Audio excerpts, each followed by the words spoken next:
بسم اللہ الرحمن الرحیم۔ آدمی پیسے سے زیادہ عزت کا طلبگار ہوتا ہے۔ عزت نفس ہر ایک کو محبوب۔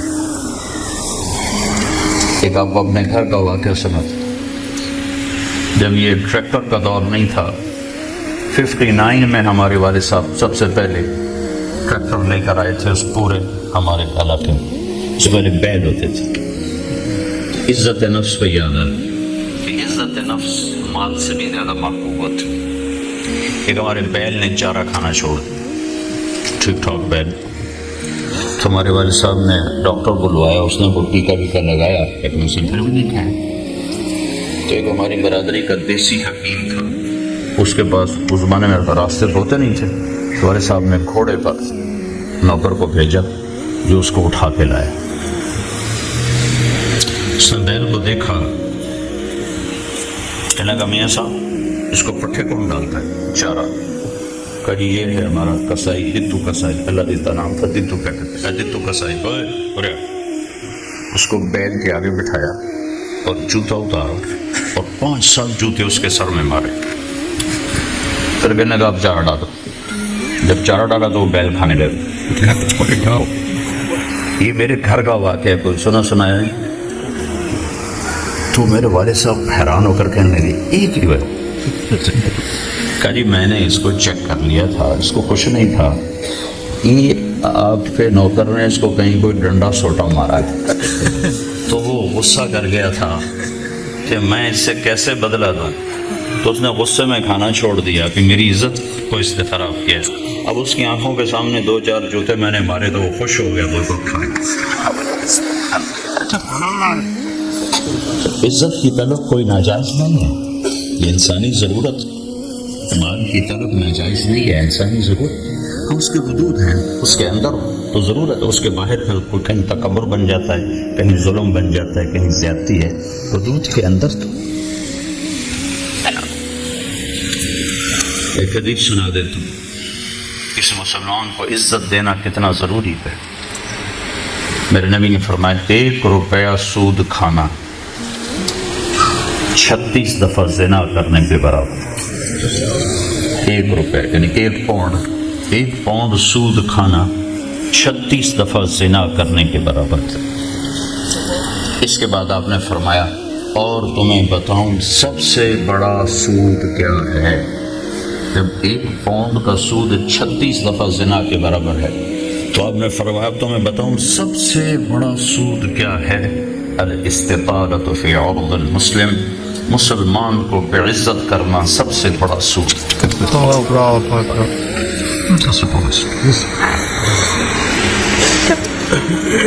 تو پھر نوکر آپ کو پروٹوکول دیں گے، خوشی ہوگی، جنت سے بڑھ کے خوشی ہوگی۔ تو نوکر چلے جائیں گے، پھر اللہ کا اشارہ ہوگا، ٹک ٹک ٹک ٹک ٹک ٹک ٹک، دروازے کھلیں گے تو فرشتے آئیں گے، والملائکۃ یدخلون علیہم من کل باب، اب یہ کروڑوں کی تعداد میں آئے گا، سلام علیکم سلام علیکم سلام علیکم۔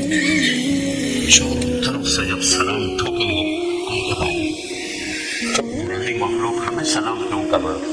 کہیں گے پیما سفر، وہ جو اپنے لندن میں صبر کی زندگی گزاری، یہ اس کے بدلے میں ہمیں اللہ نے کہا جاؤ سلام کر۔ غفلت کے دیس میں آپ نے بیدار ہو کے زندگی گزاری، اندھیر نگری میں آپ نے اللہ کو سامنے رکھ کے زندگی گزاری، جب چاروں طرف شراب اور زنا عام تھا آپ نے اللہ سے ڈر کے زندگی گزاری۔ سلام سلام سلام۔ تو فرشتوں کے سلام نے ان کو ہوا میں اڑا دیکھا۔ یہ میں پہلے دوبارہ کہہ رہا ہوں کہ عزت نفس، عزت کی طلب بہت بڑی طلب ہوتی ہے، مال سے بھی زیادہ، ڈگریوں سے بھی زیادہ۔ تو فرشتوں کا سلام انہیں ہوا میں اڑا۔ فرشتے ابھی وہ اس سلام کا مزہ لے رہے ہوں گے کہ فرشتوں نے سلام پڑھا۔ آئیڈیل ہوم بتاؤں، آئیڈیل ایک دم میرے رب کا عرش ایسے کھلے گا، ایک دم نور ہی نور چھا جائے۔ جب ایسے آنکھیں اٹھا کر دیکھیں گے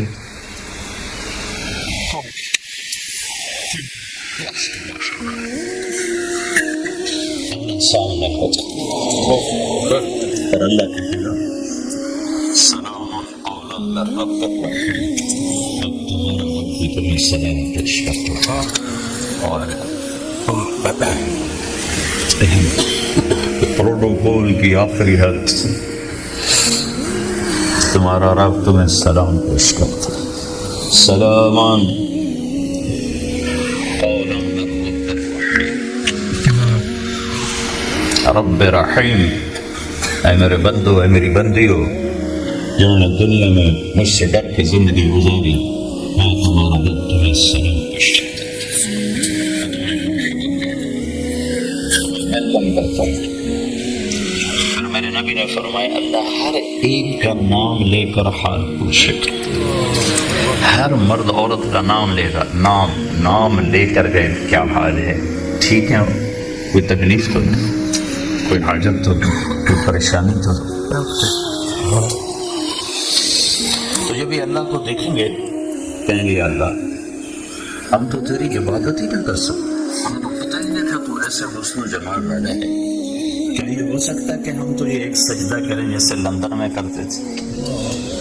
یہ وہی کہہ سکیں گے جو نماز پڑھتے تھے، جو نہیں پڑھتے وہ کیسے کہہ سکیں گے؟ کیا یہ ہو سکتا ہے کہ ہم تمہیں ایک سجدہ کریں جیسے دنیا میں کرتے تھے؟ تو اللہ تعالیٰ فرمائیں گے میرے بندو اب پوزیشن بدل چکی ہو، حیثیت بدل چکی، حیثیت، پوزیشن۔ یا اللہ وہ کیسے کہ دنیا میں تم بندے تھے اور میں تمہارا مالک تھا، تم نوکر تھے اور میں مالک تھا، ٹھیک؟ تم ایمپلائی تھے، تمہاری زبان، تم میرے ملازم تھے اور میں تمہارا مالک تھا، تو تمہارے ذمے میری مان کے چلنا، میری عبادت کرنا، نمازیں پڑھنا، روزے رکھنا تمہارے ذمے تھا۔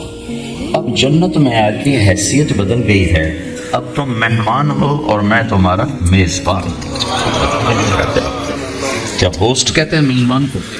گیسٹ۔ اب تم میرے لیے مہمان ہو، میں تمہارا گیسٹ، اور مہمان کو تکلیف نہیں دی جاتی، مہمان کو بٹھا کے کھلایا جاتا ہے، جاؤ کلو واشربو، کھاؤ پیو، ہنی ہے، ہنی کا کیا مطلب ہے؟ کھاؤ، ہم لوگوں کی لذت پہلے سے زیادہ پاؤ، کھاؤ، کھانے کے بعد پکانا کوئی نہیں، پیو، ہر گھونٹ کی لذت پہلے سے زیادہ پاؤ، پیو، پینے کے بعد پیشاب کوئی بیماری کوئی۔ پینے پلانے کی بھی 3 محفلیں قرآن نے بتائیں کہ یہاں شراب نہ پیو، آپ کے یہاں عام ہے، اس لیے یہ ہر دفعہ میں بتاتا ہوں کہ اللہ کرے آگے والی سوچ دل دماغ بچھائی رہے۔ یہاں میرا رب ہر اس چیز سے روکتا ہے جو انسانی وقار کو ختم کرنے والی اور انسانیت پہ داغ۔ تو یہاں کہتا شراب نہ پیو، آگے کیا ہوگا؟ کون ہمیں 3 مجلسیں دیکھنے کو ملیں گی، 3۔ ایک کون سی ہے؟ ان الابرار یشربون من کاس کان مزاجها کافورا، وہ دیکھو گے نیک بندے بندیاں خود اپنے ہاتھوں سے ڈال کے پی رہے ہوں گے۔ یہ جنت کا سب سے چھوٹا درجہ ہے، کیسے ڈالیں گے پیئیں گے، ڈالیں گے پیئیں گے۔ ایک درجہ اس سے اوپر ہے VIP، وہاں کیا ہے؟ وَيُسْقَوْنَ فِيهَا كَأْسًا كَانَ مِزَاجُهَا زَنْجَبِيلًا، وہاں ان کو خدام پلا رہے ہوں، سرونٹس، نوکر، فرشتے، نوکر ڈال کے پیش کر اور سامنے حاضر کر، یہ ریچ۔ ایک VVIPs ہوگا، سب سے اوپر کا درجہ، وہاں کیا ہوگا؟ وہاں ہوگا وَسَقَاهُمْ رَبُّهُمْ شَرَابًا طَهُورًا، وہاں اللہ خود پلا رہا